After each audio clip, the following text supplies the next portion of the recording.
ছবি। এমন রূপের কি মানুষ হতে পারে? তোর দিকে একবার নয়ন দিলে আর তো নয়ন ফেরানো যায় না। ভক্ত যতক্ষণ তার সমস্ত ভালোবাসাটুকু উজাড় করে ভগবানের চরণে নিবেদন না করা হয়, ততক্ষণ ভগবানের কৃপা লাভ করে যায়।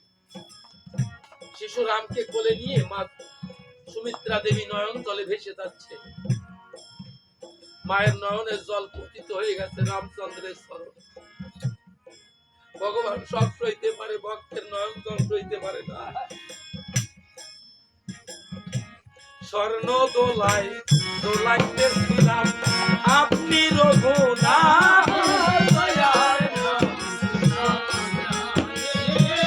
দোলার ভিতরে চেয়ে দেখি রামের চারিখানা।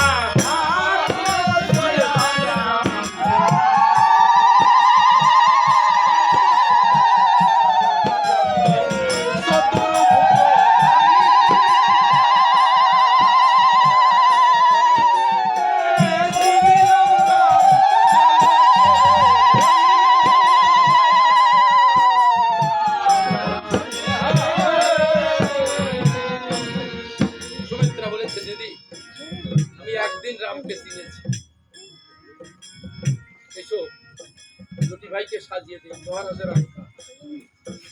সুমিত্রার কথা নিয়ে এবার মায়েরা দুটি ভাইকে সাজাতে বসেছে ঠিকই, কিন্তু কৌশল্যা মাতার নয়ন দিয়ে অবিরাম অশ্রু বিসর্গ।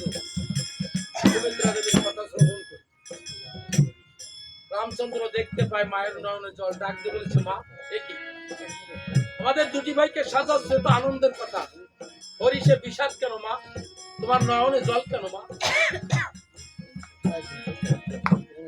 কৌশল্যা মাতা বলেছে, রামচন্দ্র আজ তোমাকে একটা কথা বলবো। আমরা এই যে মায়েরা আছি, সব মায়েরা যদি একটা কথা বলি, আর অপর দিকে তোমার পিতা যদি তোমাকে একটা কথা বলে, তুমি কার কথা রাখবে? রামচন্দ্র বললেন, মা আমি তোমার কথা ভালো বুঝলাম না, একটু খুলে বলো। কৌশল্যা মাতা বললেন, তারে বিশ্বামিত্র মুনি এসেছে ভিক্ষার্থী রূপে। তোমার পিতাকে ত্রিসত্যতায় আবদ্ধ করি, তোমাকে আর লক্ষণকে ভিক্ষা চেয়েছে, কিন্তু আমরা মায়েরা দিব না, তুমি কার কথা রাখবে? রামচন্দ্র বলেছে, মা পিতা মাতা আমাদের গুরু, পিতা কিন্তু তোমাদেরও গুরু, সুতরাং পিতা যদি কথা দিয়ে থাকে আমাকে পিতার কথাই রাখতে হবে। কথাটা শ্রবণ করি। কৌশল্যা মাতা বলেছে, সুমিত্রা শুনেছিস রামের কথা? আমি এতক্ষণে বুঝলাম ওই শিশুকালে আমাদের ছেলের নাম রাম রেখে বড় ভুল করে ফেলেছে। চমকে উঠেছে রামচন্দ্র, কি বললে মা? আমার নাম রাম রেখে ভুল করেছ? এমন কথা তুমি কেন বললে মা? আমি তো জগৎ সংসারে বলেছি আমার থেকে আমার নাম বড়, সেই নামের অপবাদ তুমি কেন দিলে মা? কৌশল্যা মাতা বলেছে, পরশুরাম যেখানে ছিল ওই জমদগ্নি নন্দন,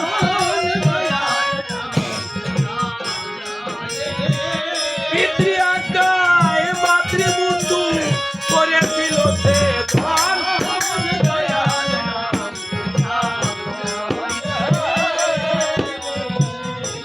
কৌশল্যা মাতা বলেছে, রাম নামের কি দোষ জানো?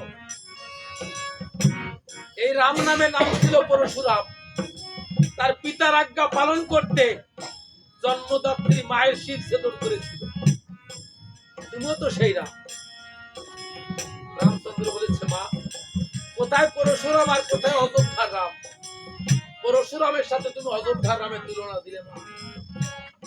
আর তুমি আমার নামের অপবাদ দিয়েছো। আমার নামের অপবাদ ঘোষাতে আমি তোমার কাছে পরীক্ষা দিব। আমি তোমাকে কথা দিচ্ছি, বহু দূরের পথে যাবো আমি ওই বিশ্বামিত্রের সনে।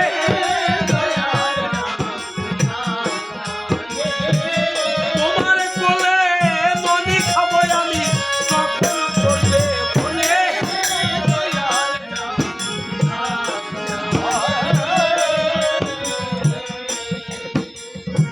কৌশল্যা মাতা বলেছে, সুমিত্রা রামচন্দ্র কি বলে শুনেছি, যে জন্য আমরা এত কান্নাকাটি করছে, কোথায় যাবে অতারা পথে, কোন কার্য সাধনের জন্য মুনি নিয়ে যাবে তাও বলে নিয়ে যাবে। আবার আমি নাকি অযোধ্যায় বসে ওর কথা মনে করলে আমার কোলে বসে নদী খাবে, এই কথা কি বিশ্বাস করা যায়? বিশ্বাসে বিলায় বস্তু তো আর কি বহুদূর। রামচন্দ্র বলেছে, মা বিশ্বাস হচ্ছে না? বলেছি তো, আমার নামের অপবাদ গোছাতে আমি তোমার কাছে পরীক্ষা দিব। একটি বারের মতো তুমি আমাদের দুটি ভাইকে অন্ধকার কারাঘরের ভিতর রেখে বাইরে থেকে তালা বন্ধ করে দিয়ে দুই চক্ষু মুদ্রিত করে আমার কথা একবার ভাবো, তবেই বুঝতে পারবে। পরীক্ষার স্থলে দুটি ভাইকে নিয়ে গেছে অন্ধকার কারাগারে, অন্ধকার কারাঘরের ভিতর রেখে বাইরে থেকে তালা বন্ধ করে দিয়েছে। কৌশল্যা মাতার ধৈর্য আর বাদ মানছে না, আমি কি করলাম? আজ ওরই কথা মতো আমি কোথায় রেখে এলাম? অন্ধকার কারাগারে, যেখানে থাকে কিনা সাজাপ্রাপ্ত আসামিরা। আমার অঞ্চলের নয়নের মণি, যাকে তিলেক বিন্দু না দেখে আমি থাকতে পারি না, তাকে কেন আমি কারাগারে রেখে এলাম? বাইরে এসে কৌশল্যা মাতা ওই নয়ন জলে ভাসে,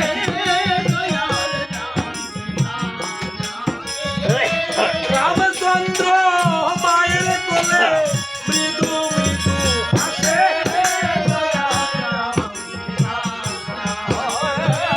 তাহা দেখে কৌশল্যা মাতা শিরে কানে ঘা,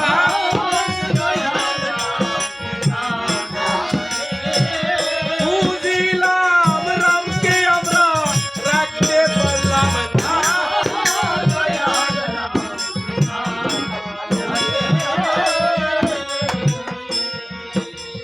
কৌশল্যা মাতা ডাকতে বলেছে, সুমিত্রা, আমি এতদিন আমার রামকে চিনলাম, আমি বুঝে নিলাম এই রামধন শুধু আমাদের একার নয়, সমগ্র জগৎ জীবের জন্য ধরা এসেছে।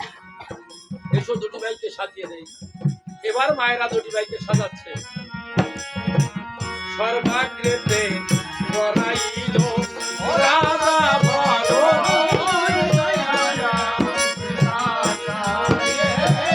বলেতে গজপতি আর হস্তেতে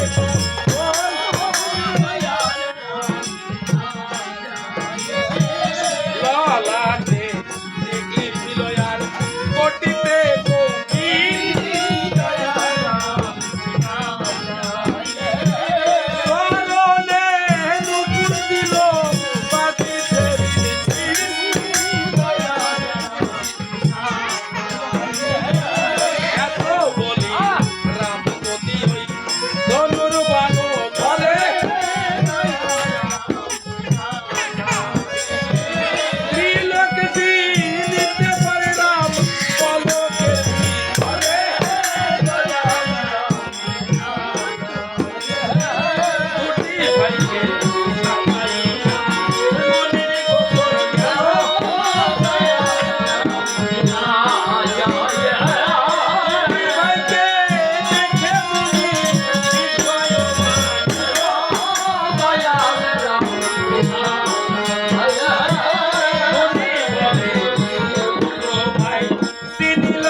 ভাড়া কাটিয়ে গেছে।